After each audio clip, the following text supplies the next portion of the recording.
Voici une situation où des disciples, Pierre et Jean, sans instruction, frères et sœurs, voici le contexte. Qu'est-ce qu'ils font? Pierre et Jean viennent de guérir un boiteux de naissance. Et ils sont emmenés devant le tribunal. Et face au Sanhédrin, qu'est-ce qui se passe? Le verdict est stupéfiant. Qu'est-ce que les élites disent? Voyez, voici des gens sans instruction, des idiots. C'est comme ça on dit. Amen, frère et sœur. Des hommes du peuple. Idiot vient du mot grec qui veut dire homme du peuple. Ça veut dire sans connaissance. Mais il parle avec assurance. Et vous voyez, c'est les religieux même qui disent, mais ceux-là, ils sont sans connaissance. Mais comment se fait-il qu'ils parlent avec assurance? Ils sont étonnés. Et la seule chose qu'ils trouvent à dire pour expliquer ça, ils étaient avec Jésus. Ils étaient avec Jésus. Waouh!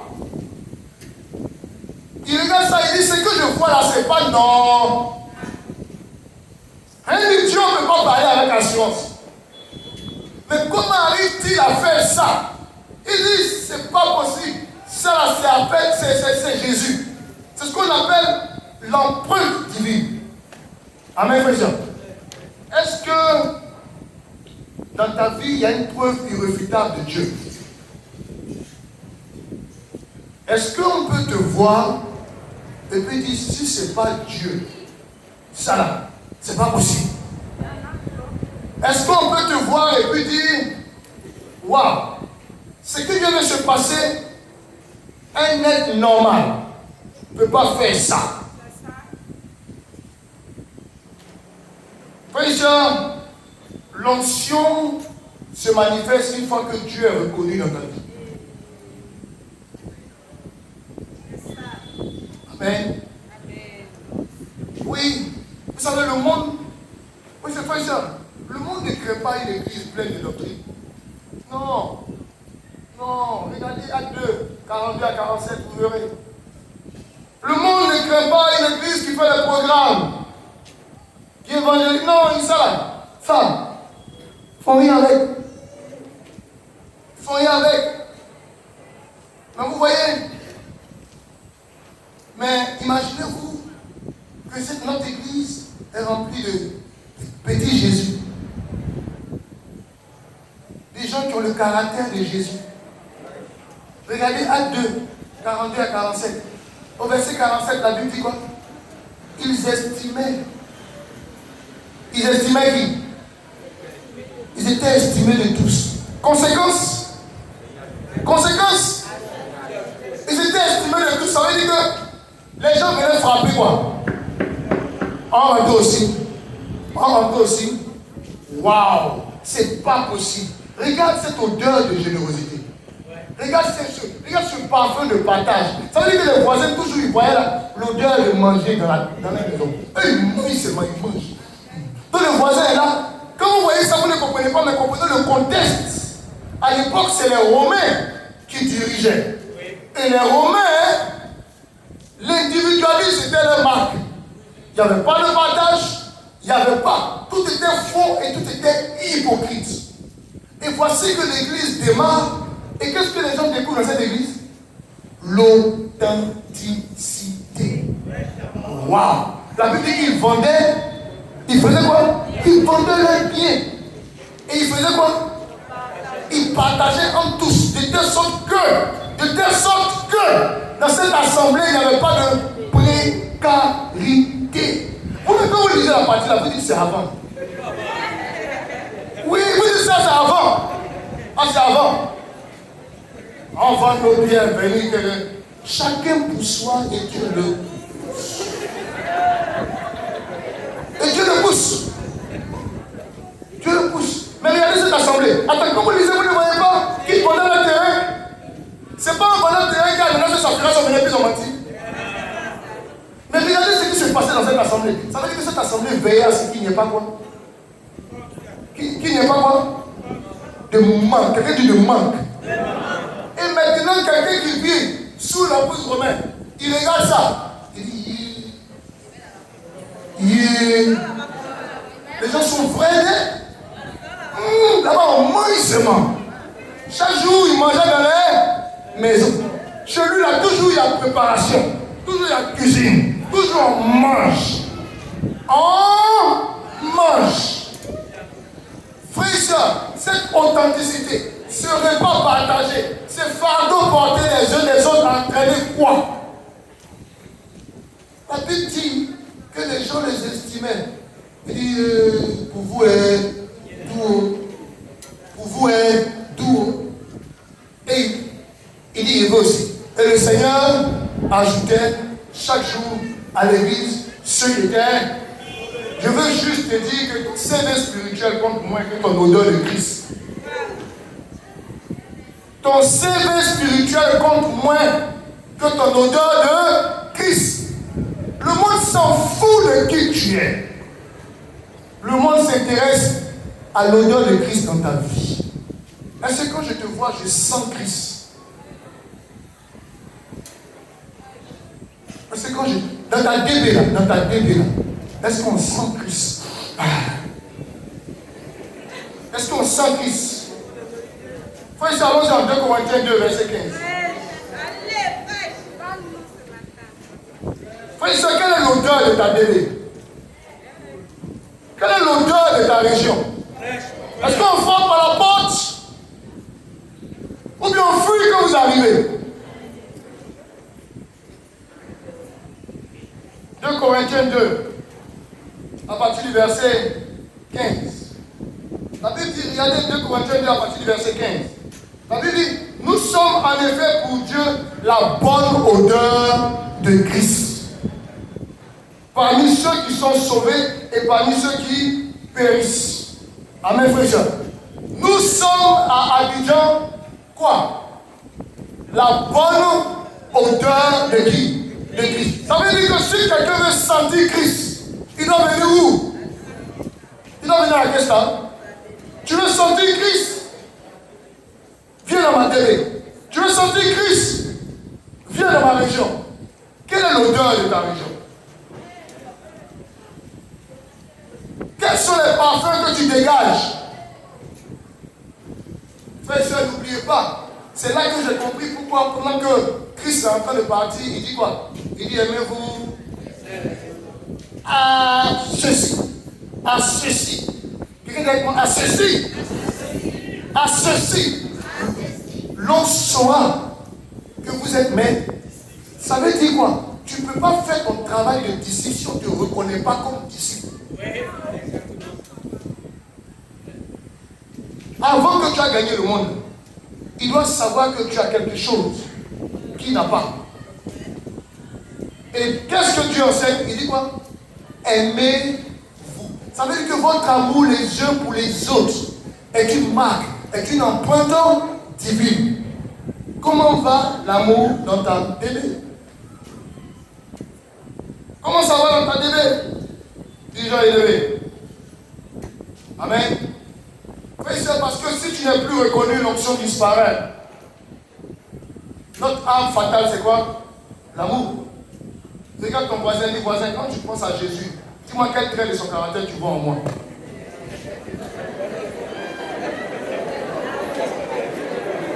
Dis, voisin, quand tu penses à Jésus, quel trait de son caractère tu vois en moi?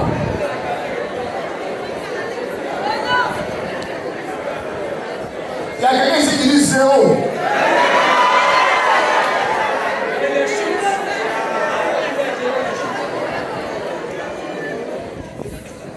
Amen. Mon troisième point. Frères et sœurs, ceux qui connaissent, je vous ai parlé de quelle connaissance? Ceux qui connaissent seront. Je vous ai parlé de l'identité. Je vous ai parlé de l'odeur de Christ. Maintenant, ils feront des exploits. Troisième point, les exploits. Le fruit visible de cette puissance. Quand tu sais qui Dieu est et qui tu es en lui, c'est ton identité. Cela active quoi? La foi audacieuse. Donc tu oses l'impossible. Vous savez, si tu sais qui Dieu est et qui tu es en lui, tu peux te jeter. Hein? Ou ne tu pas te jeter. Si tu sais qui Dieu est et qui toi tu es en lui, ça crée en toi l'audace. Ça crée l'audace. Tu as envie de... La connaissance de Dieu et de savoir ta position en lui crée l'audace. Donc tu oses l'impossible. Parce que tu sais un Dieu de possibilités. Vous voyez? Et quand maintenant tu oses l'impossible, dès que quelqu'un ose l'impossible, Dieu est reconnu en lui. Tant que tu n'oses pas le possible, on ne voit pas Dieu. On voit Dieu dans l'impossible que tu oses. Parce que quand tu dis, il fait quelque chose, on dit, est-ce un homme normal peut faire ça? Si ce n'est pas Dieu. Et maintenant, quand Dieu est reconnu, qu'est-ce que ça déclenche? Ça déclenche l'onction. L'onction. Et l'onction, c'est ce qui, si vous voulez, c'est ce qui t'amène à faire ce que tout le monde ne peut pas faire. C'est ça qu'est l'onction. Et frères et sœurs, ça entraîne des succès. Les espoirs, c'est le succès. Mais quand je parle de succès, attention. Attention. Tu as commencé, attention. Je ne te parle pas de succès mondain. Non. Mais le premier succès qu'on verra dans ta vie, c'est la victoire sur le péché. Le premier succès que la connaissance de Dieu engendre dans ta vie, c'est la victoire sur le péché. Tu veux réussir, tu veux construire ton péché qui est libre. La victoire sur le péché. Tu n'as même pas fini de gagner cette bataille-là. Toi aussi tu parles.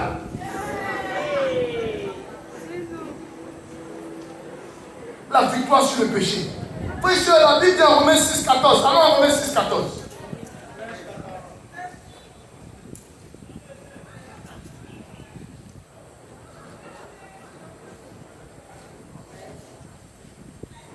Romains 6, 14. La Bible dit. Dans ensemble, on voit notre Bible. La Bible dit, car le péché n'aura point de pouvoir sur vous, puisque vous êtes non sous la loi, mais sous la grâce. Quoi donc? Pécherions-nous parce que nous sommes non sous la loi, mais sous la grâce? Loin de là. Ne savez-vous pas que quand vous livrez à quelqu'un comme esclave pour lui obéir, vous êtes esclave de celui à qui vous obéissez, soit du péché qui conduit à la mort, soit de l'obéissance qui conduit à la justice. Amen, frères et sœurs. Vous savez, la victoire sur le péché commence par Romains 6, verset 11. Ainsi, vous-même, quelqu'un dit vous-même. Ainsi, vous-même, le premier exploit que tu veux réaliser, là, ça commence par ainsi, vous-même. Regardez-vous comme mort au péché et comme vivant pour Dieu en Jésus-Christ. Ça veut dire quoi? Tu dois d'abord reconnaître ta nouvelle identité. Ta nouvelle identité, c'est quoi? Mort au péché.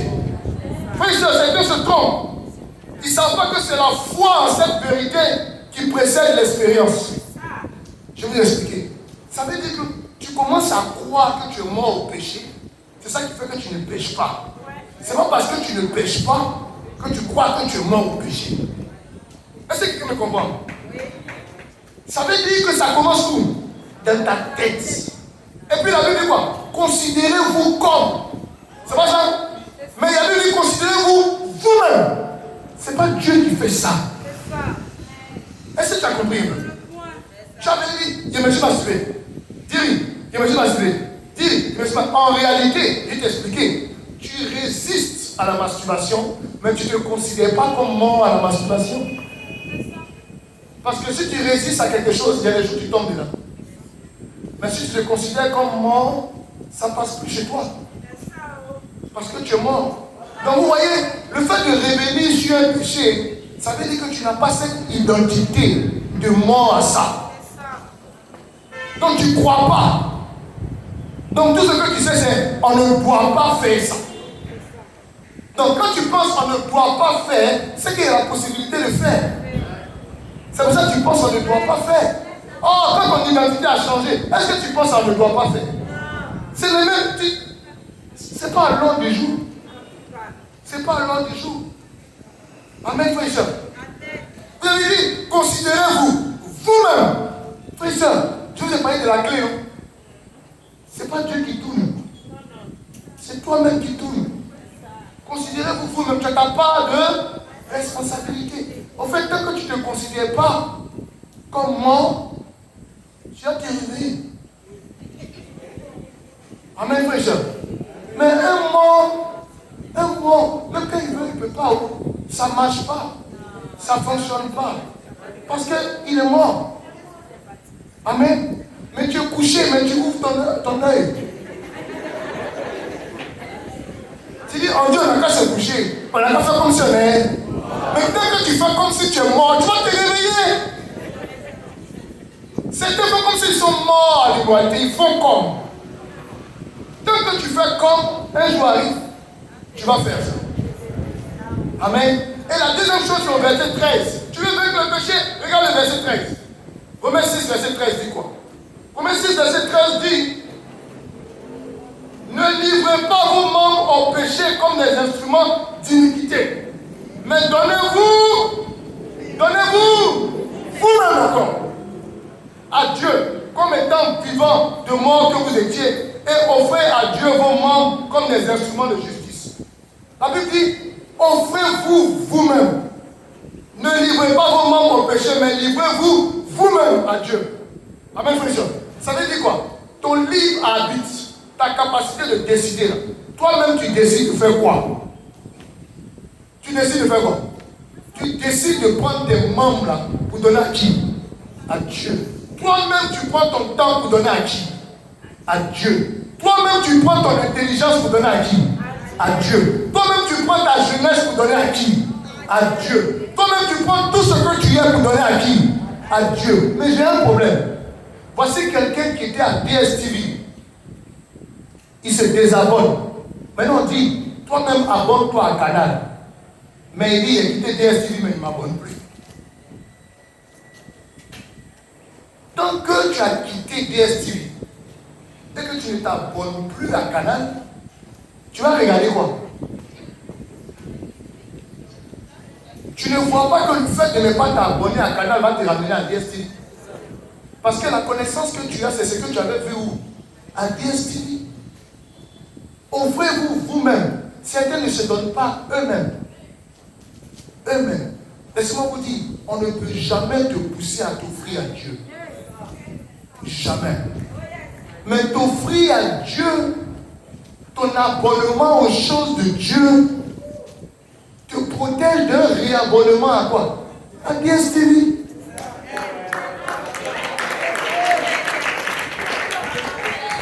Mais voici que tu as quitté DSTV et tu ne te réabonnes pas.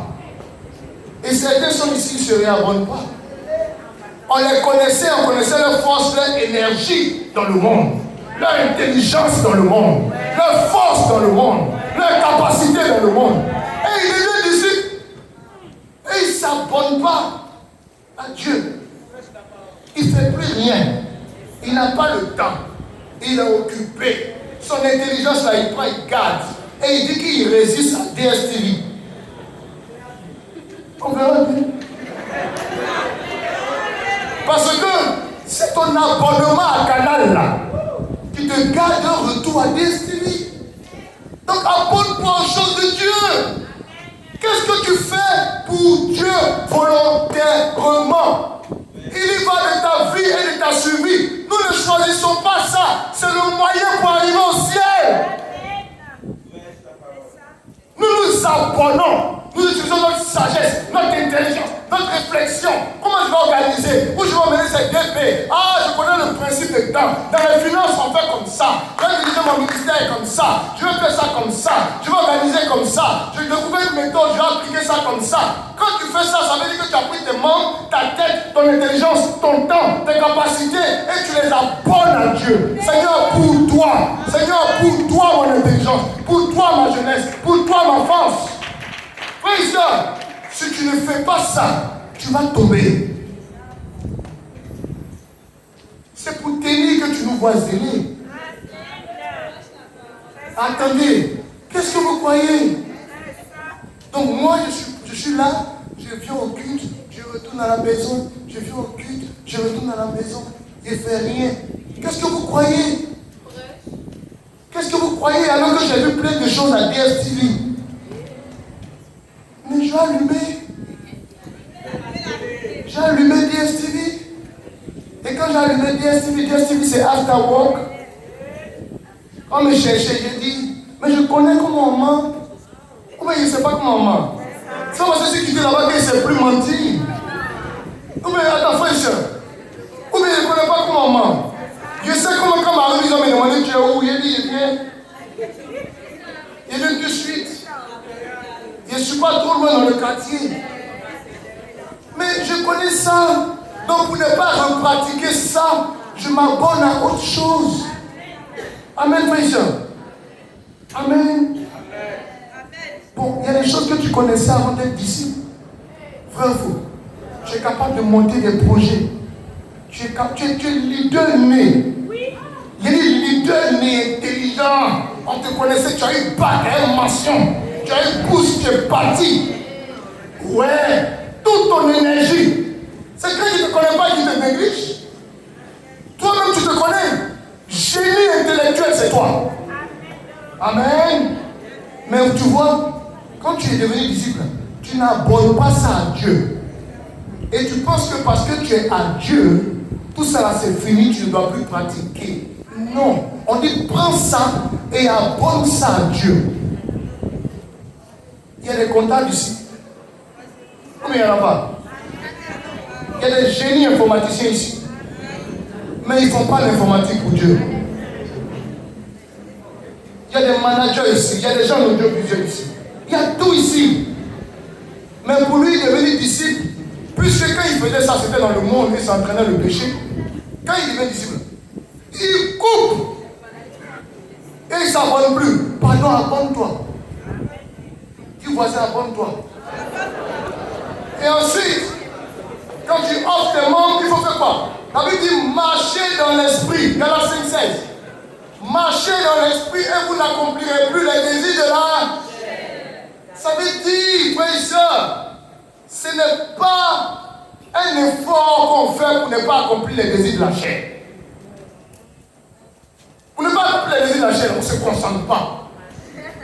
On se concentre pas. On est concentré. On est concentré. On est concentré. On est concentré. On est concentré. On est concentré. Aujourd'hui, je ne pêche pas. Je ne masturbe pas. Je ne mens pas. Je ne vole pas. Je ne fais pas ça. Tu mens. Tu mens. Oh, tu mens. Et certains se concentrent pour ne pas pécher. On ne se concentre pas. On fait quoi? On dépend du Saint-Esprit. Donc ta capacité à dépendre du Saint-Esprit te protège. Mais tu sais, quand tu ne dépends plus du Saint-Esprit, Saint-Esprit parle. Il criait dans mon oreille, il dit, hey, ta dîme, hey, ta dîme, hey, ta dîme, hey, ta dîme, hey, ta dîme. Tu vas me dire qu'il ne parle pas aussi chez toi? Il vient, il dit, tu n'as plus de Dieu. Il dit, il y a longtemps, tu n'évangélises pas. Il dit, toi-même, là, les choses de Dieu ne t'intéressent pas. Il te dit ça. Il dit, tu as changé. Il dit, tu n'es plus zélé. Il te parle. Mais maintenant, tu as développé une capacité à dire, je suis en train de t'annoncer que ton est le chemin de la chair. À chaque fois que tu dis, il te parle, tu dis,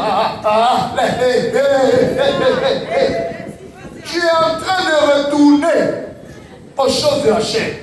On ne résiste pas au Saint-Esprit. Amen. Amen, frère et sœur. Frère et sœur, le péché n'est plus ton maître. Ça, c'est la première des choses qu'on voit dans la vie de quelqu'un qui fait quoi? Qui connaît Dieu. Quand tu connais Dieu, le péché ne te domine plus. Tu luttes même vers lui, parce que tu es ailleurs.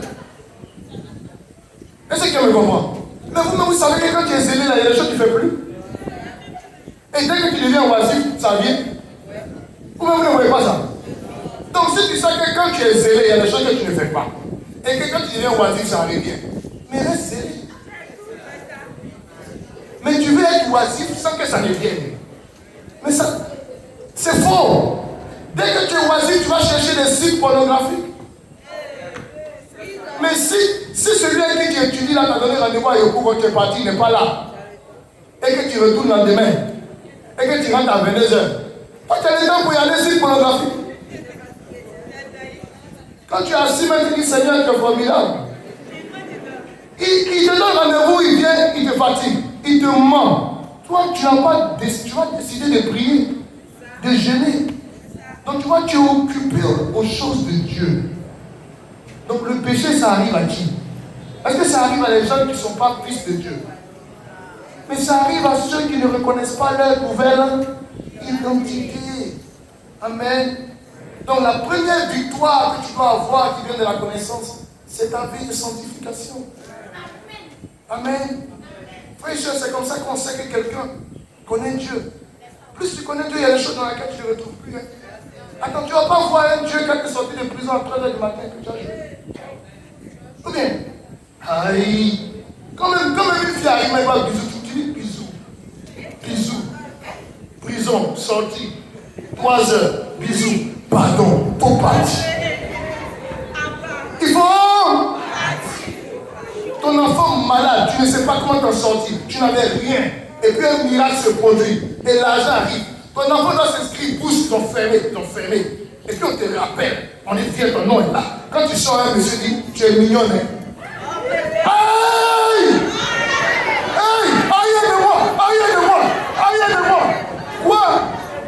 Je suis quoi? Mignon, tu dis le feu. Je vais garder ma destinée, le feu. Donc, vous voyez, si tu n'es pas en train d'expérimenter Dieu, tu vas retourner dans le péché. C'est l'expérience chaque jour. C'est tellement glorieux. Tu avances, tu progresses, tu vas de gloire en gloire. C'est comme ça que quelqu'un dit demande bisou ici, tu dis bisou, gloire en gloire. Excusez-moi. Mais quand tu n'as rien là, c'est que tu as laissé prendre de la valeur. Maintenant vous comprenez, tu es disciple, mais tu n'expérimentes pas Dieu. Mais le monde est intéressant. À quoi ça sert d'avoir un Dieu que je n'expérimente pas? Mais tu vas convoiter. Tu vas dire, non, on est devenu disciple, pourquoi? Amen. La deuxième des choses, c'est ta résilience dans l'épreuve. Quand on parle d'exploit, ta résilience dans l'épreuve. Ouais, quand ta faiblesse devient une âme secrète qui libère la puissance de Dieu. Vous savez, frère et sœurs, j'ai regardé 2 Corinthiens 12, verset 9. Et j'ai vu Paul prier à Dieu. Il dit, j'ai supplié 3 fois. J'ai supplié 3 fois. Seigneur, s'il te plaît, enlève ça. Seigneur, c'est dur. Seigneur, s'il te plaît, enlève ça. Ce que je traverse maintenant est très compliqué. Papa, souviens-toi de moi. Oh Seigneur, roi de gloire. Seigneur, tu connais mon besoin financier. Seigneur, tu connais mon besoin de mariage. Seigneur, ma famille est instable. Seigneur, qui a déjà prié comme ça? Qui a déjà dit, Seigneur, enlève ça? Seigneur, enlève ça. Seigneur, c'est dur. Mais regardez la réponse de Dieu. Regardez la réponse de Dieu. Ça, c'est les réponses que tu entends, mais tu dis, c'est pas de ça qui te parle. Je ne sais pas. Est-ce que tu m'as compris? Seigneur, je dis, il faut enlever ça. Je dis, je veux me copiner, je veux me marier, je veux que ma vie avance, me finance. Seigneur, je crie à toi. 3 fois, je te supplie. Matin, je prie. Le soir. Et puis, il répond quoi? Ma grâce te suffit. Puis, regardez dans la réponse, il y a une révélation. Il dit pas, je vais enlever. Il dit pas aussi, je fais rien. Mais il dit, ma grâce te suffit. Waouh! Frère, je me suis arrêté dessus. Ma grâce te suffit. Vous savez,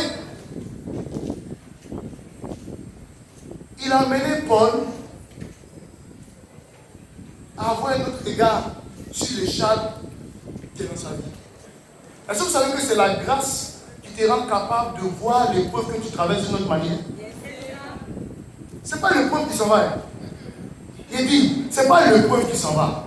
Mais c'est ta lecture de l'épreuve qui s'en va. Parce que Dieu veut te dire que ta vie ne dépend pas de ce qui t'arrive, mais de ce que tu fais de ce qui t'arrive. Est-ce que quelqu'un comprend? Frères et sœurs, notre vie ne dépend pas de ce qui se passe.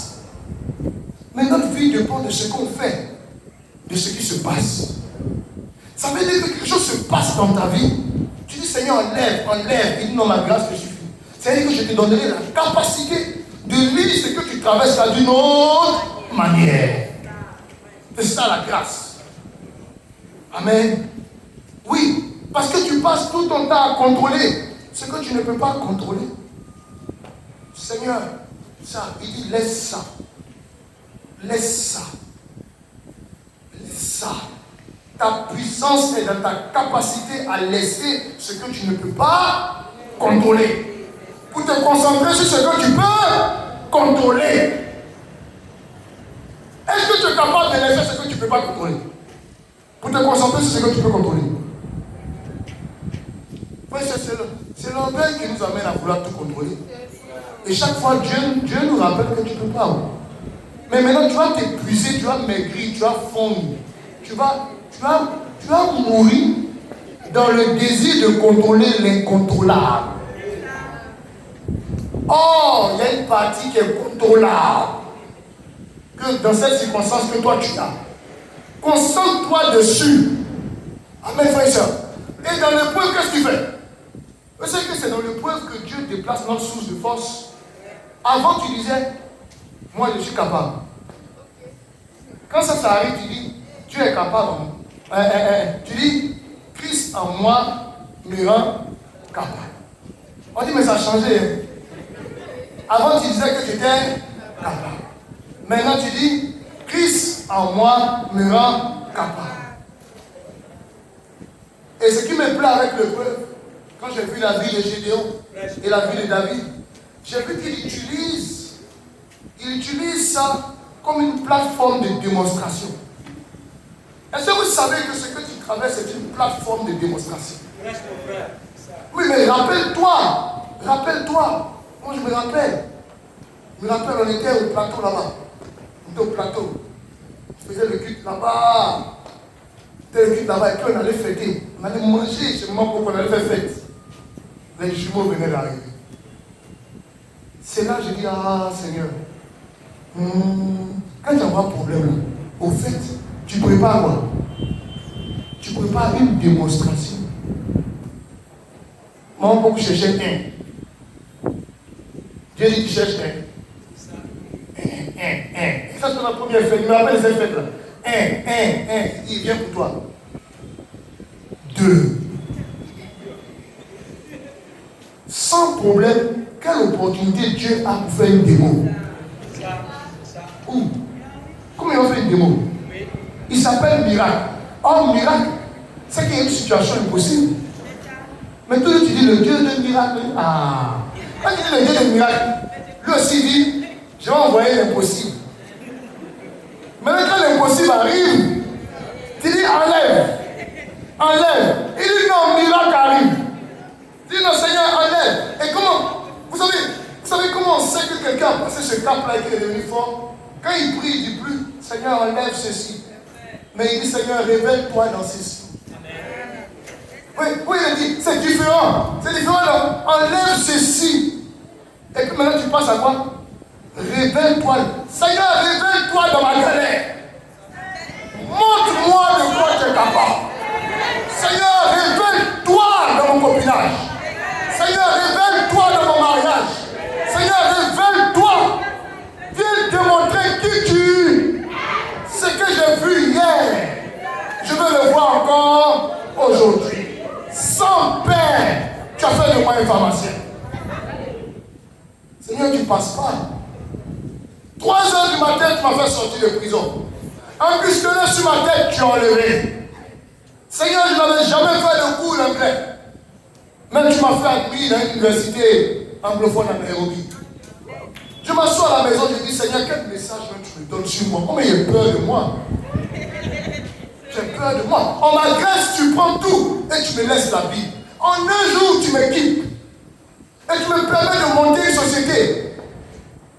Ouais, frère, j'ai fait un rang à 4 h du matin pour créer une société MB Pharmacare. Pour Google, tu vois. MB Pharmacare. Ouais, jusqu'à j'ai l'agrément du FDFP. Il dit, ouais, petit, tu es l'homme. Ouais. Il marche. Tu vois, il m'arrête ma maman et puis elle me dit, ouais, il dit, maman, tu vois. Et puis maintenant, il dit, c'est pour ça que Dieu t'a pris de sacrifier. C'est pour ça que ma maman m'appelle. Elle dit le sacrifice de ses enfants. Elle dit, Dieu, il prend toujours. Vous savez, la dernière fois, elle m'a appelé, elle dit, c'est mon anniversaire. Demain, c'est l'anniversaire de ma maman. Elle m'a appelé le matin, elle dit, la maison où je suis là, c'est toi qui as pris ça pour moi. Quand tu étais petit, même quand tu sors, tu payes ta peine, tu m'envoies. De tous mes enfants, quand tu payes talon, tu payes rond. Vous savez, moi j'ai grandi avec ma mère. Vous connaissez les enfants qui m'ont même pour moi depuis ils passent derrière. Vous connaissez ces enfants là? Voilà. Moi je dormais sur le lit, maman. Donc, on a cette intimité là où Mixa, vous connaissez Mixa? Je ne parle pas de Mixa de maintenant là. Elle met dans ma main, et puis elle fait comme ça. Elle s'est habillée partout, oui. Et je faisais comme ça. Oui, cette intimité. Donc chaque fois elle me rappelle, elle dit, il y a la main de Dieu sur ta vie. Mais la question c'est, est-ce que moi-même je sais ça? C'est pas ce que quelqu'un sait de toi qui impacte ta vie. C'est ce que toi-même tu sais de toi. Est-ce que tu sais que tu es fort? Ne laisse jamais la circonstance te décrire ce que tu es. Rappelle-toi. Quand Satan te dit, regarde l'épreuve, le Saint-Esprit souffle, il dit, regarde ma grâce. Je ne t'ai jamais dit que la main ne sera pas déchaînée. Mais je te dis que par ma grâce, tu seras capable de marcher sur la tempête. Tu vas marcher sur l'eau. Et c'est ça qu'il a fait avec Pierre. Donc au lieu de regarder l'épreuve, regarde qui tu es et ce que Dieu fait de toi. Frère et soeur, au lieu de regarder tes difficultés, regarde Dieu qui s'est révélé dans ta vie. Et rappelle-toi qui tu es et ce qu'il a fait avec toi. Il peut le faire encore. Quand quelqu'un retrouve son identité et se rappelle de qui il est, il devient dangereux. Est-ce que tu sais qui tu es? Je suis venu ce matin te dire, est-ce que tu sais qui tu es?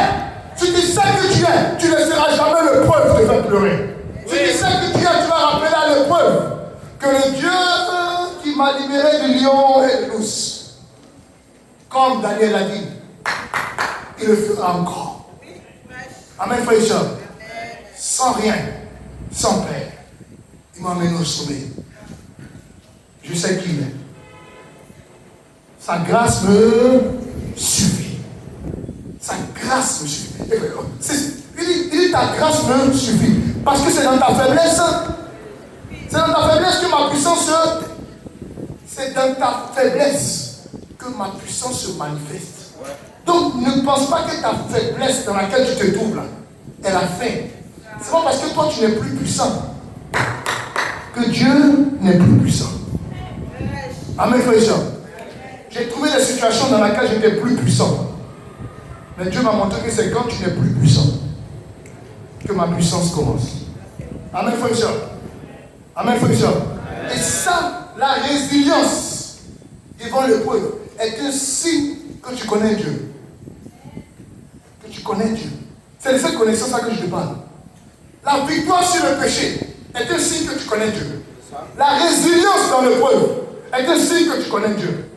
Un autre signe que tu connais Dieu, frère et soeur, c'est ton impact prophétique. Ton impact prophétique. Dans un monde hostile. Est-ce que tu es capable de vivre en résistance céleste sans fuir le monde, mais le transformer? Frère et soeur, regardez Daniel 1, verset 8. Qu'est-ce que Daniel dit? La Bible dit que Daniel prit la résolution de ne pas se souiller. Daniel ne négocie jamais sur l'essentiel. Frère et sœur, Daniel 6, verset 3. La Bible dit qu'il avait un esprit de supériorité. Il a une excellence inspirée par Dieu. Vous avez vu, il ne négocie pas, il est excellent. Et en Daniel 6, verset 10, Daniel avait une transparence qui provoquait. Vous ne vous rappelez pas, la Bible dit qu'il priait 3 fois par jour les fenêtres. Il priait 3 fois par jour les fenêtres ouvertes. Alors qu'il y avait une instruction qui disait quoi? Interdiction de prier. Lui, il prie, il ouvre ses fenêtres. Si vous voulez, venez me.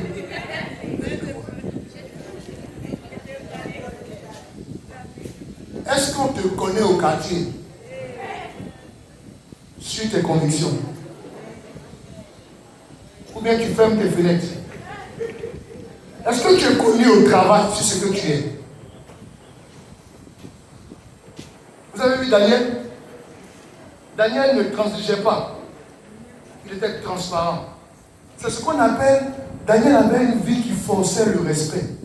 Vous connaissez quand on dit quelqu'un force le respect? Vous connaissez ça? Il force le respect. Ça veut dire qu'il a une autorité morale irréfutable. Donc il ne parle pas de l'église. Même le monde ne peut pas l'attaquer. Daniel, même les gens dans le monde ne peuvent pas l'attaquer. Parce qu'il était tellement excellent, compétent et intègre que son excellence là, tu ne peux pas trouver dedans comment l'attaquer. Est-ce que le monde peut t'attaquer sur ton degré d'excellence? Mais tu ne peux pas le gagner. Mais Daniel était supérieur, il n'était pas supérieur dans l'église. Il était supérieur où? À Babylone. Frère et sœur, pourquoi souvent on pense que quand on devient chrétien, on devient ici, on doit être excellent? Pourquoi? Pourquoi? Pourquoi l'excellence est en train de devenir mondaine? Pourquoi? Combo, tu es en bas.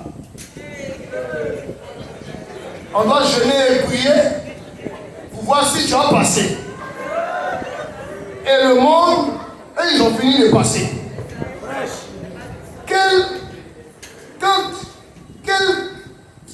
On appelle ça?